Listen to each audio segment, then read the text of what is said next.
Hello everyone, I'm Joe Ackourey, and welcome to the Fly of the Week. For this episode, episode 47, I'll be tying the Zug Bug Nymph. The Zug Bug Nymph is an oldie but goodie, let me tell you. I believe the original idea behind this was to imitate case caddis, caddis larva, and a few mayfly nymphs. I personally have had incredibly good success with this nymph, fishing it down deep and swinging them during the Isonychia hatch or slate drake hatch. So yeah, include this one in your fly arsenal for sure. So without further ado, let's get started. Okay guys, here we go, the Zug Bug. Place your hook in the vise, making sure that your shank of the hook is relatively parallel to the tabletop.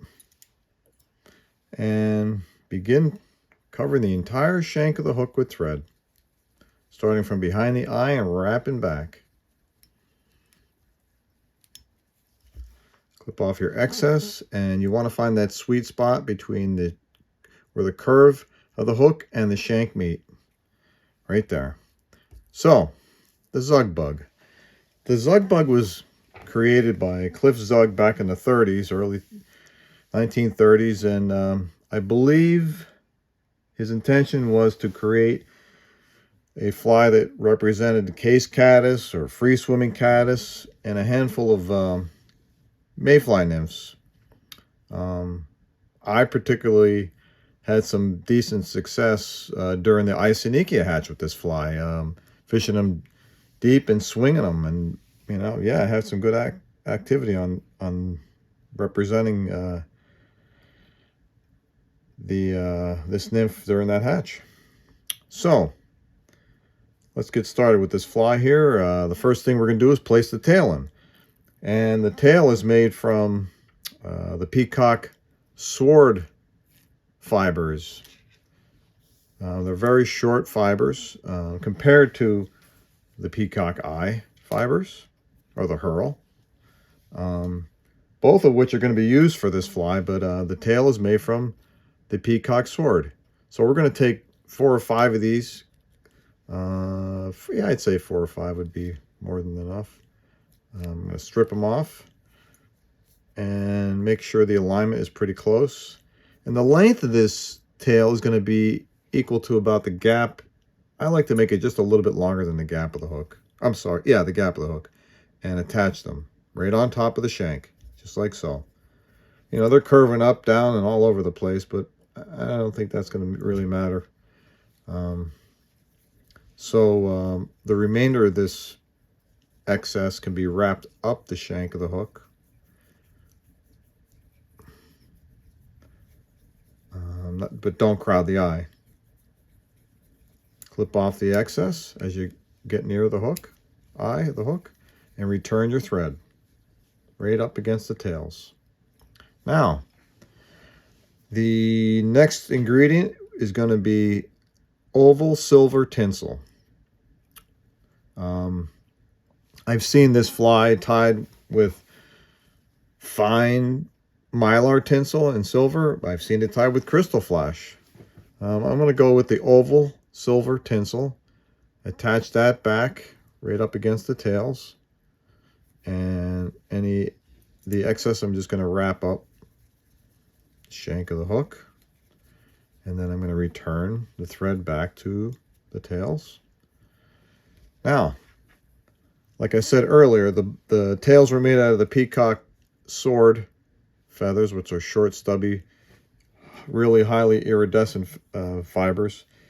This body that we're going to build now is made from the Peacock Hearl. And what I'm doing is I'm going to even up, I cut like 4 of them off the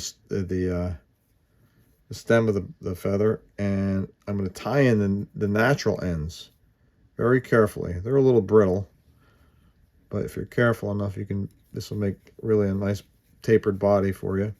And just cut off the excess. And the length of this body is going to be about 75% of the hook shank. I'm going to give these Hearls a little twist just to keep them together a little bit. And I'm going to begin wrapping very carefully. and slightly overlap, going up toward the eye.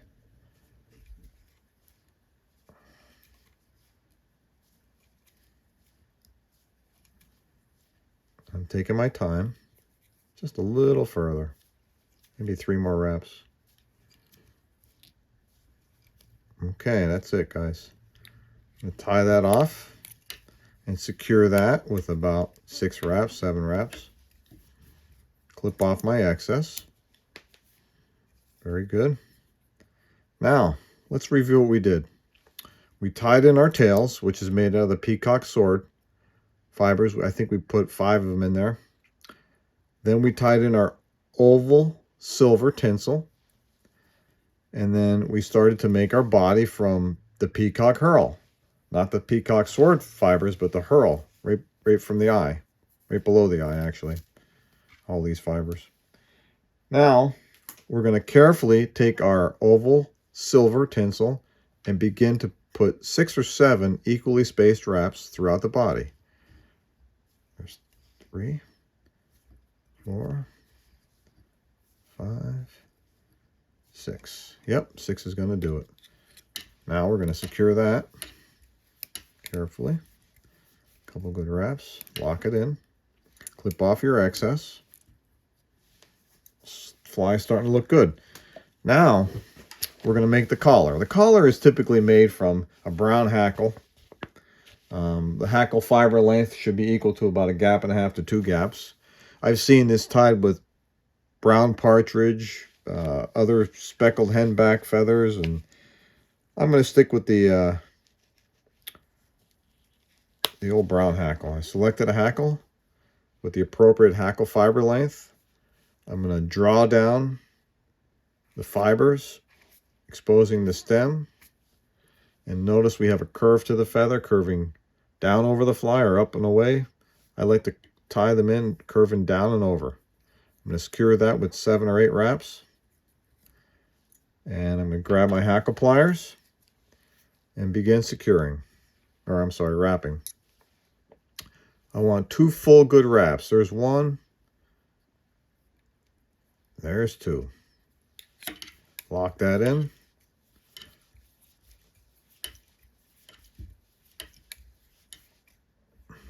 Clip off the excess hackle.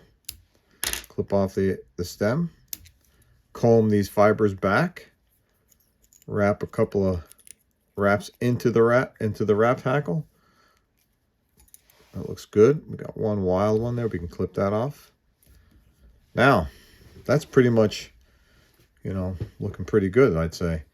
We got our tails, our body, our ribbed body, and our collar. Now for the wing case. The wing case is going to call for a mallard flank feather. So I'm going to begin by preparing this hackle by stripping off the downy fuzz.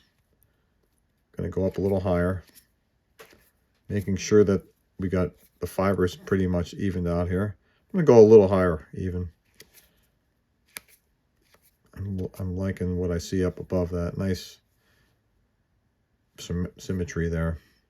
We're going to tie that whole feather in, curved down and over the fly. Not up and away, but curved down and over the fly. We're going to put that right in the center of the fly on top.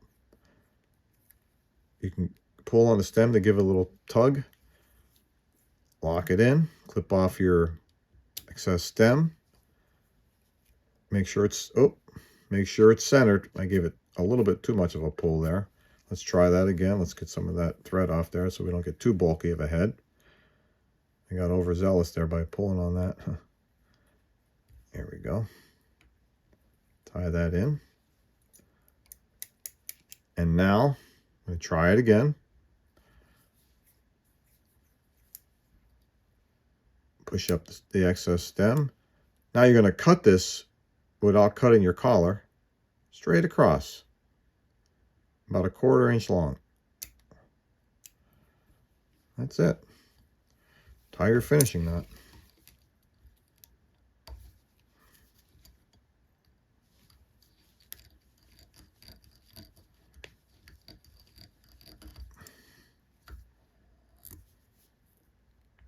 And there you have it, guys. Let's dress it up a little bit with a little drop of head cement.